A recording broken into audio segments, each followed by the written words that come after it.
Hello, Mrs. Elke here. Today's project involves some fiber art. Fiber meaning yarn or string or threads or fabric, something along those lines. I wanted to focus on the rainbow and the rainbow colors in order. So today we are creating this rainbow inspired fiber art. You can see it's got all the colors of the rainbow in order. And then of course we had to throw some fun clouds in there too. We practiced our weaving. Really a fun project to try. So follow along and hopefully you can make some fun fiber art with me.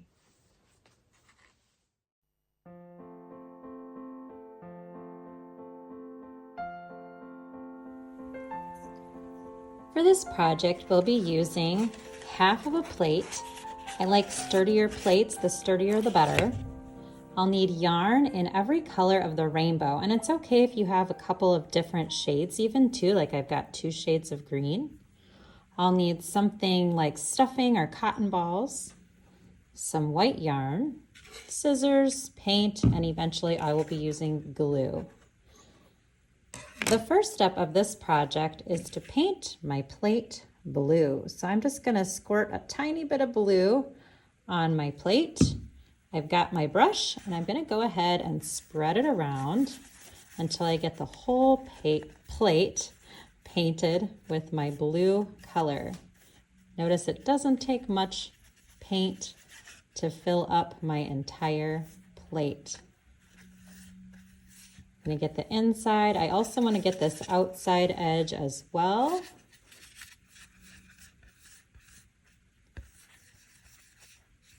Try to be careful not to paint my fingers,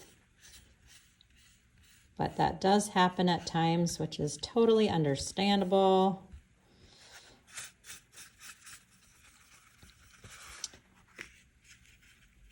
I'm gonna get the entire top part painted, and then I'm gonna have to let it dry before I can do anything else. So I'll go ahead and lay it somewhere to dry, and then wait before I do my next step.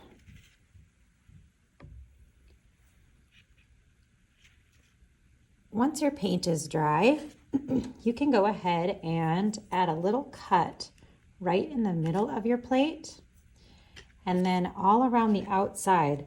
My plate has these little marks, so I'm just going every 2. So 1, 2, little cut, 1, 2, little cut, 1, 2, little cut, all the way around until I have that ready. Then I'm going to turn my plate over to the back. I've got my white string, and it may help to have a little piece of masking tape or scotch tape, something just to kind of hold your string in place. I just want to put the very edge of my string here, and then I'm going to tape it just so it doesn't move on me like that. All right, now I am ready to make my loom. I'm going to go over to the first one, back to the center, try to get my string to go right through the center notch. Then I'm going to go to the second one, and then back to the center. And then I'm going to go to the third one, and then back to the center. So I should have the same thing happening on the back as well. Next one, center. Next one, center. Next one, center. Next one, center. Last one. Once I've gotten my last one done, I can go ahead and get a piece of tape, tape it down so it stays nice and tight, and then I can trim off the extra yarn. At this point, I am ready to start my weaving. For my weaving, we're going to start in rainbow order, except we're going to start at the end and work our way back. So rainbow order is red, orange, yellow, green, blue, violet, or purple. So we're actually going to start with the purple first.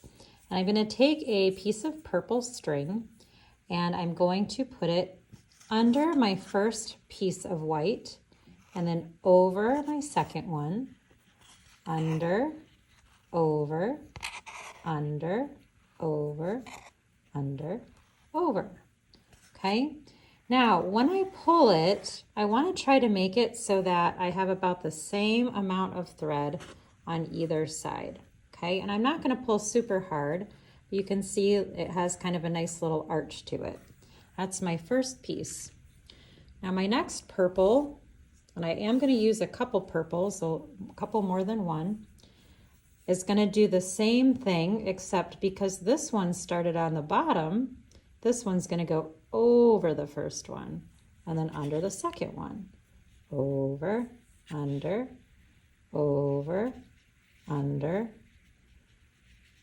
over, under. And I'm going to try to pull that one through to make it so that each side is about the same. We are going to give this a little haircut, a little trim at the end, but for now, I'm just going to try to keep them long. Now there's a little bit of space, so I do want to kind of squish them up together like this so that they pretty much touch in between. You can see that it's exactly opposite. The first one started under, the second one started over, okay? Now I can do another purple one if I've got another one. This one started over, so the next one has to go under. And I'm going to continue to do this until I'm ready for my next color. For me, I'm just going to have three, I think. 3 purples. You can see I've got a lighter one and 2 darker ones, and that's looking pretty good. All right, next, before purple comes blue. Now for my blue ones, I actually have a couple of different kinds of threads. I've got this one actually that's quite a bit thicker, so I thought it'd be fun to throw some different thicknesses of yarn in as well. So this started under, this one goes over, and I'm gonna go ahead and do blue next because blue is next to purple in the order of the rainbow. Again, I'm gonna pull it so that they're about equal on the bottom, and then you can kind of push it down if you need to. And now I've got my blue one done. I'm going to do 3 of that color as well. I'm going to continue working through my colors until I get all of the colors of the rainbow in there. So red, orange, yellow, green, blue, and purple. This time though, I'm making sure that I do them in reverse order. All right, that's looking good. Now I've got a lighter blue that I wanted to use, so I'm going to do this blue next, and we'll continue. I went ahead and sped up my weaving so that you can at least get the idea of what I'm doing. Again, just make sure that you are paying attention to how you start, because if you start the wrong way on each line, it'll be hard to get back on track, or you'll have to take it out and redo it. So if one of them started under, the next one has to start over. You always make sure you're doing the opposite of what the line was before, and that way you'll get a really nice tight weave for your rainbow, okay? Again, it's up to you as to how many of each color you do. I'm usually doing about 3 unless I have really fat yarn, then I maybe just do 2, but I like kind of having a nice thick rainbow. When you get to the point where your rainbow is completely filled, you can go ahead and give the bottom a little bit of a trim. So you can see I've got all different lengths of yarn. You may want to kind of comb through it with your fingers to make sure that it's nice and straight. And then you can take your scissors and find one of the shortest edges and try to cut the string about at that spot. So it's almost like giving it a little bit of a haircut. I can remove the rest of the yarn, the scraps, and now I've got a nice even bottom to my rainbow. All right, at this point, I have some extra white string. I can go ahead and tie some string to the top to make it so I can hang my rainbow. So I might do that on these 2 just by taking a little piece of string and tying a knot just like that at the top. You can do a double one if you're worried. It also might be fun to like put a couple of beads or something right here if you want to get a little bit fancier. I'll tie a knot on the other side as well. Get that on there. And then if you want to add some nice puffy clouds, you could use some of this by just kind of separating it here. And then I would add a lot of liquid glue, maybe throw some glue and stick that on right about there. And then you have the nice rainbow inspired texture weaving project. So kind of a cool fiber art project that is fun to do and will hang up nicely.